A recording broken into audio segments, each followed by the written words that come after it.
Estamos de vuelta en Opinión. Nos acompaña el mayor del ejército en situación de retiro, Evaristo Castillo, líder del partido Arena, para hablar un poco de narcoterrorismo, para hablar un poco de política también, porque este partido busca incursionar ya en las próximas elecciones. Mayor, ¿qué tal? ¿Cómo le va? Buenas tardes. Bienvenido. Bueno, muy amable, muchas gracias. Permítame, antes de hablar de temas políticos, de hecho queremos conocer su impresión sobre la revocatoria y el trabajo de nuestros políticos sobre el narcoterrorismo, ¿no? Porque últimamente ya no hemos acudido a usted porque quiere decir que no ha habido un tema muy trascendente, un atentado, en fin, ¿no? O los operativos que causaron tanta muerte, ¿no? Y los cuestionamientos a los ministros de Defensa e Interior. De hecho, en este gobierno 2 se fueron juntos por algunos hechos de violencia. ¿Qué pasa? ¿No están habiendo operativos? ¿Más bien se están curando en salud? ¿O se está actuando mejor? Porque en el gobierno de Alan García parece que decidieron no hacer nada, ¿no? Y de esa manera se evitaban tantas muertes. Claro, yo, con el permiso de ustedes, quisiera comenzar mi presencia acá, saludando a los periodistas mártires de Churajay, porque ayer tuve la oportunidad de leer un extenso artículo de la época, ¿no? Y algunas notas o documentos de inteligencia propios de mi archivo personal. Ah, qué bueno. ¿No? Y una cosa que es espeluznante, ¿no?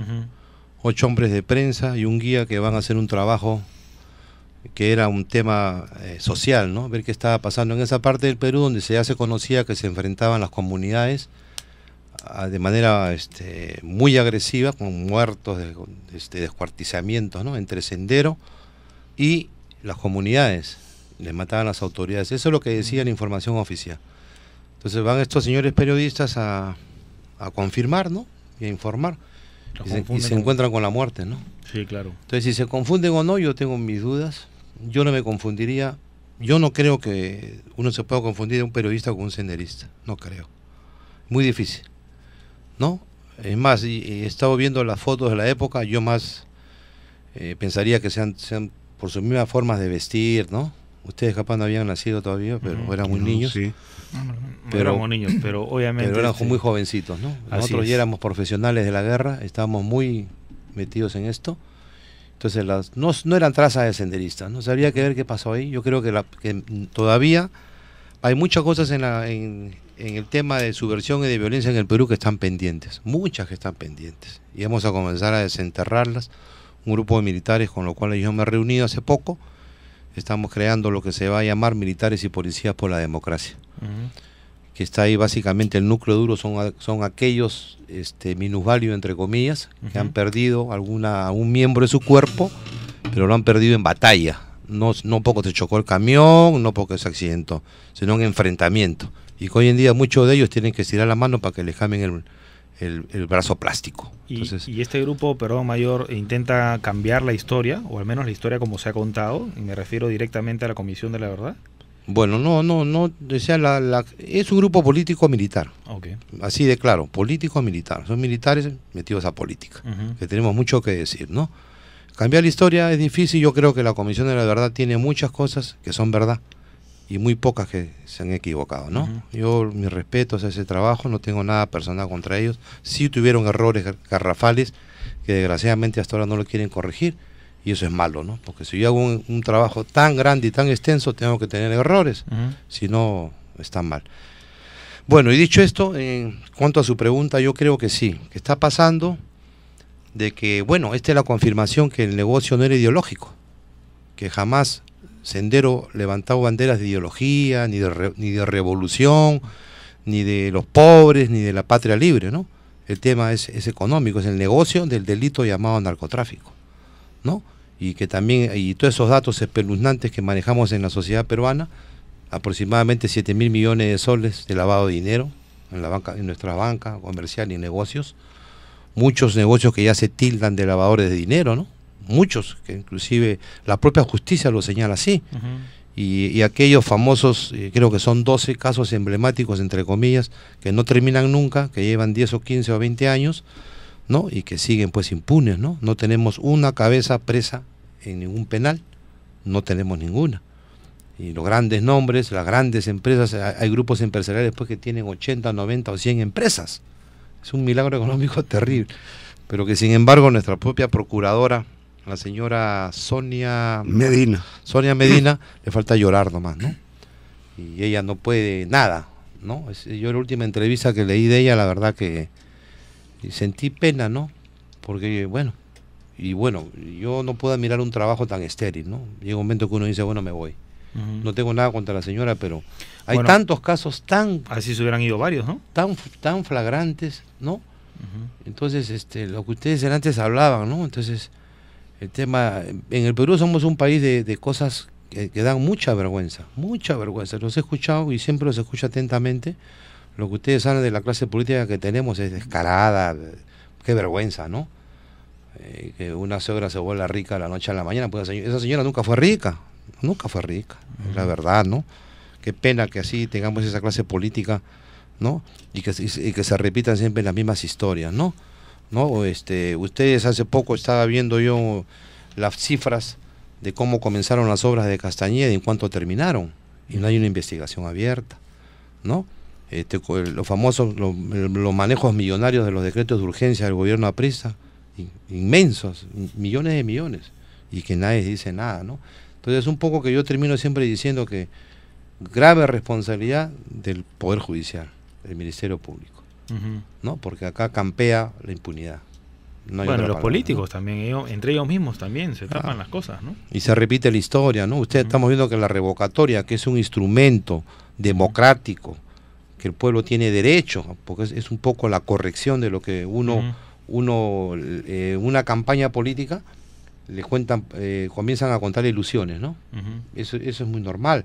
Entonces el pueblo mayoritariamente, más el pueblo peruano con poca capacidad cívica y menos política, se deja orientar y va por un voto. Sin embargo, es histórico que nosotros, desde que yo tengo uso de razón, ¿no? Todos los presidentes han dicho una cosa en las elecciones y han hecho otra en el gobierno.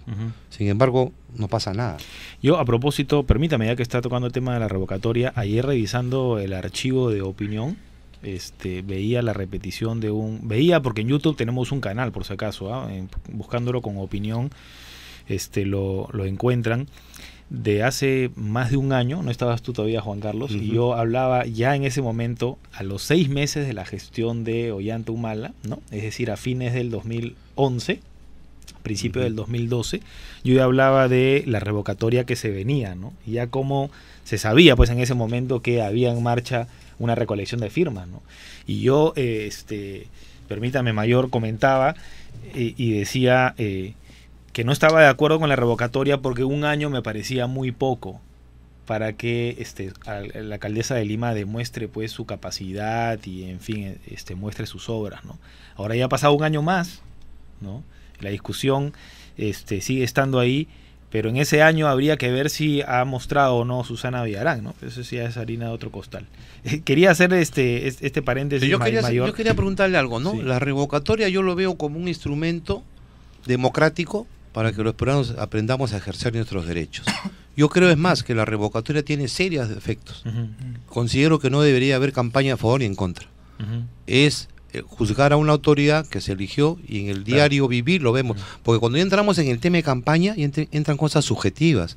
Entonces entran las fuerzas oscuras de siempre, claro, y se pierde el sentido de la democracia. Sí, bueno, aquí la posición de Juan Carlos, la mía, entiendo también de Miguel, es no tener ninguna posición ni por el sí ni por el no, ¿no? Hablar básicamente de los hechos y tratar de ser objetivos en ese sentido. Sí cuestionar la figura de la revocatoria, ¿no? Y cómo se puede perfeccionar, ¿no? Porque es un derecho ciudadano, estando en la Constitución, y es parte de la democracia, ¿no? El doctor Charapaqui sí ha expresado su voto por el sí, ¿no? Él sí está de acuerdo con la revocatoria. Pero en fin, yo quería preguntarle a ustedes, como un partido nuevo, ¿qué opinión tienen de la figura de la revocatoria, ¿no? Y a nosotros hemos tenido varios debates sobre este tema para llegar luego a la conclusión de que, bueno, la figura, desgraciadamente, la democracia es la que está sufriendo acá, ¿no? Porque la idea es que los partidos sean democráticos, nos acostumbremos a hacer democracia. Ahora, nosotros pensamos que en la revocatoria estamos por decidir, pero creo que va a ser el no. Que no quiere decir que estemos a favor de la señora Villarán. Pensamos que ella tiene muchas cosas que corregir, hay serias cosas que corregir, pero no podemos echarle la culpa a decir que es un mal gobierno porque se rompió un dique y salió agua. ¿En cuántas obras faraónicas como estas pasan eso? Y peores cosas pasan, ¿no? Acá felizmente no han habido muertos, pero es parte del trabajo. Pero eso no quiere decir que su gobierno sea malo. Pero por ejemplo, hay cosas que yo como ciudadano de a pie, y yo quiero expresar acá muchas opiniones como ciudadano de a pie. Ustedes son periodistas, se sientan acá todos los días, tienen mucha información, yo soy un ciudadano de a pie. Entonces a veces quiero tratar de ser el ciudadano de a pie que tiene la oportunidad, gracias, se los agradezco, de hablarlo. Por ejemplo, cuando uno se desplaza en un vehículo y a veces se encuentra con un gran atolladero, un inmenso atolladero, y después cuando llega al sitio, al punto, es porque hay un carro malogrado. Sí, bueno, entonces yo digo, Dios mío, también, ¿eh? Entonces claro, pasamos muy lento sí, para ver qué ha pasado. Sí. Entonces dice, Dios mío, ¿qué? Y encuentran al capitán de la policía parado al lado y dos motos y vuelven atravesados. Digo, ¿y no pueden traer una grúa? Claro. ¿Y los funcionarios dónde están? No hay un sistema de control. O sea, son cosas tan pequeñas que uno dice, entonces acá nadie trabaja, ¿no? Ahora, usted ha dicho bien, ¿no? Ciudadanos que quieren hacerse escuchar. Tal vez ese es el problema de este proceso de la revocatoria, que no son los ciudadanos que quieren sacar a Susana Villarán. No se sabe quién y con qué intereses, ¿no? De pronto se ha ensombrecido un derecho ciudadano se ha ensombrecido, ¿no? Porque no se sabe quién está detrás y por qué razones, ¿no? Sí, bueno, y se nota como se magnifican cosas que son muy pequeñas, ¿no? Sí. Se magnifica, se machaca por ese lado y no vale la pena, se pierde la esencia, ¿no?